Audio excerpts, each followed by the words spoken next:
Raiders head coach Antonio Pierce is going absolutely viral on social media for something he had to say about the Las Vegas Raiders. Some people are saying that is not the type of leader you want at the top of your team.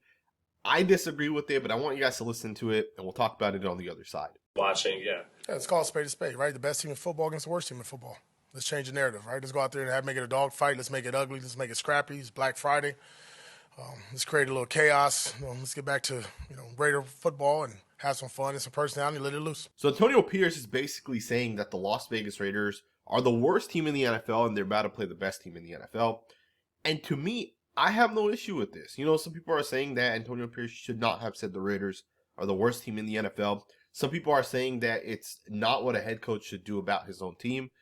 But I disagree with it, man. I think Antonio Pierce is being honest that the Raiders are the worst team in the NFL. I find there to be no issue with that. Truth hurts sometimes, and I think every player in that locker room has to hear what the honest truth is. On top of that, Antonio Pierce didn't just say that we're the worst team in the NFL and we're never going to get better, right? He's saying we're the worst team, but we can go out there and try to change that narrative. Right, you go out there and ask whoever you want who's the worst team in the NFL, and the Raiders are going to be one of the bottom 3 or 4 teams because that's what the Raiders have ultimately shown out there. It's different if the Raiders have went out there and won games, or if the Raiders have shown some sort of upside, but they have not shown that. The Raiders out there on tape have shown that they're a bad football team. And for Antonio Pierce to call it out, I actually respect it. I think Antonio Pierce should call this team out because we're at the point where this team's really, really, really bad, and they have to be called out a little bit. You're about to go up against the best team or one of the best teams in the NFL. And the thing with this team is they've struggled for the first 8 to 9 weeks, but over the last 2 to 3 weeks, this team's been a lot better. Patrick Mahomes has had multiple 300-yard games where he's throwing 3 touchdowns a game. The team is kind of coming together, and they're looking to make another run. And for the Raiders, we have none of that going for us, right? Our quarterback sucks. Our offensive line struggles. Our defense can't stop anybody. We don't have a running back that's consistent. We've struggled with our coaching, right? There's just a lot of it. And to me, I have no issue with Antonio Pierce calling it out. A spade is a spade. We're a bad football team. There's no other way to say that. Now, some people are taking it to the extreme, right? Some people are on social media, and they're saying that Antonio Pierce needs to be fired for this take. And I just could not disagree more with it. I personally don't think it's that big of a deal. Also, I want to say this, Antonio Pierce has to respect by his players, right? Some coaches might not be able to call the team out the way Antonio Pierce just publicly did. Antonio Pierce has to respect from his team.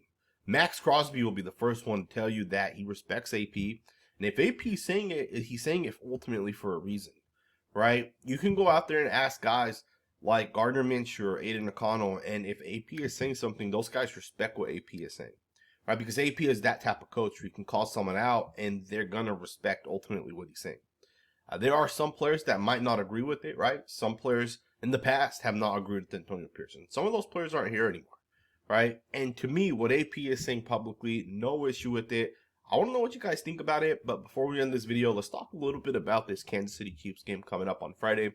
As you guys know, the Raiders have a pretty big game against the Chiefs. It's a game we're probably going to end up losing, but the Raiders are going to make a push, and they are going to try to win this game. Maxx Crosby talked about it multiple times this past week. He's not looking to tank. Antonio Pierce talked about it yesterday. He's not looking to tank. This team and the players and the coaching staff are not looking to tank. These guys are actually going to go out there, and they're going to try to win some games. Antonio Pierce does not care about the draft stock and all of those things, right? He does not care. If it was up to AP, he'd win every game from this point forward. The game against the Chiefs is going to be an interesting game because although I think the Chiefs are a really, really good team, I think when it's a divisional team playing another divisional team, anything can kind of happen. Or any team within a division can beat any other team. Last week, we saw the Tennessee Titans, who had the second worst record in the NFL. Last week, they beat the Houston Texans that are a fringe playoff caliber team, right? And that's because that's a divisional game, right? So we're going to go into this week, and it's a divisional game. We saw what happened last year. And, I think having Aiden O'Connell back is also a huge benefit for the Raiders because we're going to go into this game with essentially a new quarterback and a new scheme and system. And I feel like the Chiefs don't really have that tape of this team, right, with this quarterback specifically in this new scheme. And I think that's going to be positive for the Raiders a little bit. The Carolina Panthers found a little bit of success last week against the Chiefs. Their quarterback, Bryce Young, had a really, really good day. And I think there's a chance that the Raiders could ultimately have success as well, especially since it's a divisional opponent.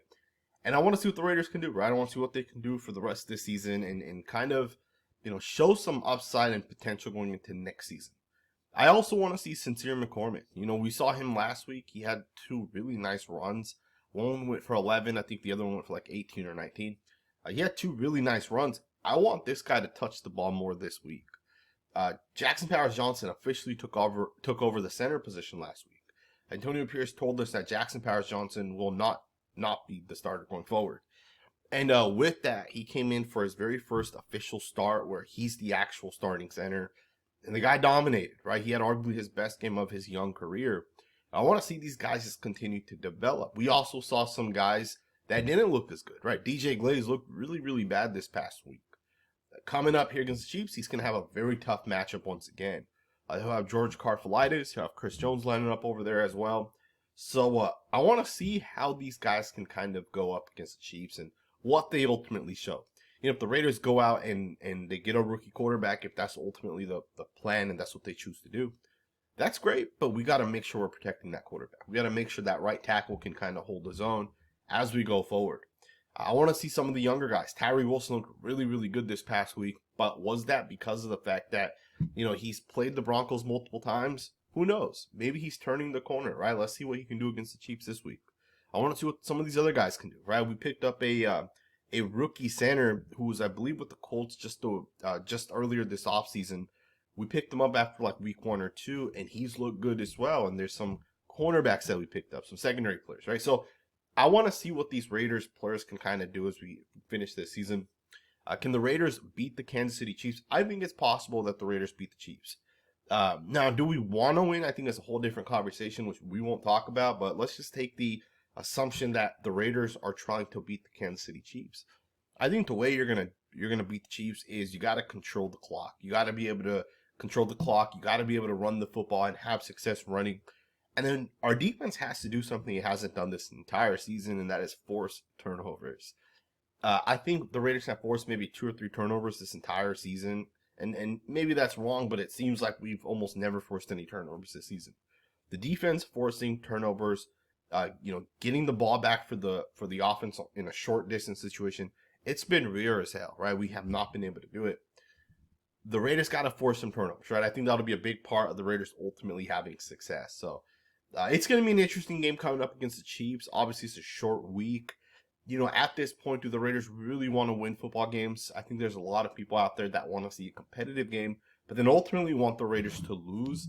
I can't say that I 100% agree with that. I would rather see the Raiders win games, even though they're meaningless games, right? I'd rather see the Raiders win games, have some momentum, and then take that into next season. Right? I'd rather see AP have success, Scott Turner have success. Maybe it's Aiden McConnell that has success. Maybe it's the offensive line looks really good the rest of the season. Now, I want to remind you guys, the Carolina Panthers had a great offensive line coming into the season. And in week 3, everybody was like, this offensive line's bad, right? When the Raiders were about to play the Panthers. The Panthers not only came into that Raiders game and bullied the Las Vegas Raiders, but they've been bullying every team since that point. And the Panthers have had a lot of success from that point. Now, they haven't won a lot of games, but the offensive line's been very good, right? So sometimes it just takes a specific game, maybe a specific situation, and a team flips it, and then they have success. And then maybe you can carry that success into next season, right? So we'll see what ends up happening. I want to know what you guys think in the comments below. Do you guys have issues with Antonio Pierce and kind of what he said? Let me know down in the comments below. Thumbs up, subscribe, and I'll see you guys next time with another video.